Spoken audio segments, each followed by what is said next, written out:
በስመ አብ ወወልድ ወመንፈስ ቅዱስ አሐዱ አምላክ አሜን። በቤተ ክርስቲያን ለምን የሴቶችና የወንዶች መግቢያ በርና መቆሚያ ቦታ ተለያየ? ምሳሌነቱስ ምንድን ነው? ለምን አንድ ላይ አልሆነም? ቤተ ክርስቲያን ለዚህም መልስ አላት።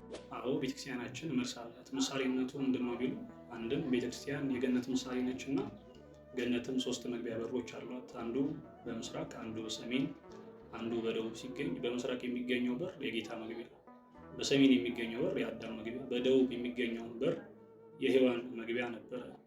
አንድም እኚህ 3 በር መሆናቸው የሶስቱ ጾታ ምዕመናን፣ ሶስቱ ጾታ ምዕመናንም ካህናት፣ ወንድና ሴት። ካህናት ስለምን ከወንዶች ተለዩ ቢባል ክህነታቸው ከወንዶች ያስበልጣቸዋልና፣ አንድም እንደ ጾታ ምዕመን ለብቻቸው መቀመጥ ችሏል። ሌላ በሶስቱ የክህነት ማዕረጎች በድቁና በቅስናና በጵጵስና ተቀጥተዋል።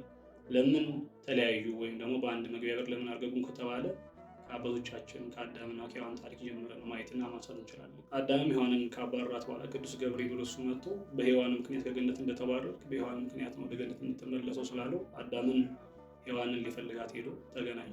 እናም ታርቀው አዳም ሔዋንን ወደ ገነት እንዳንገባ አንቺ ያለሽ አላት። ሔዋንም እኔ ወደ ገነት እንዳንገባ ተግቼ ጸልያለሁ በማለቷ ሱባኤን ያስተባባሉ።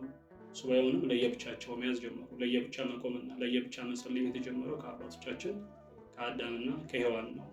እንዲሁም አሁን በምናየው ባለትዳሮች ጾም ላይ ሲሆኑ በጾም ወቅት ለየብቻ ነው ሱባኤ የሚያዘው እንጂ አንድ ላይ በግል ሱባኤ እያዝም እና እንዲሁ ለስጋ ጦር ሲባል ለየብቻ እንዲገቡ ለየብቻ ቆሞ እንዲጸልዩ ተደርጓል።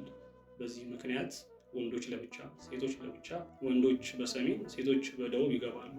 ይህም ቅድም እንዳነሳ ነው በስጋ ጦር 4ቱ ባሕርያተ ሥጋ ከኛ አልጠፉልንም እና የስጋ ፈተና እንዳይሆንብን የወንዶችና የሴቶች መግቢያ ተለያይቷል። አንድም አሁን በዘመናችን ካቴድራል ተብሎ በድሮ ጊዜ በመጋረጃ በክብ ተለይቶ ይቀመጡ ነበር።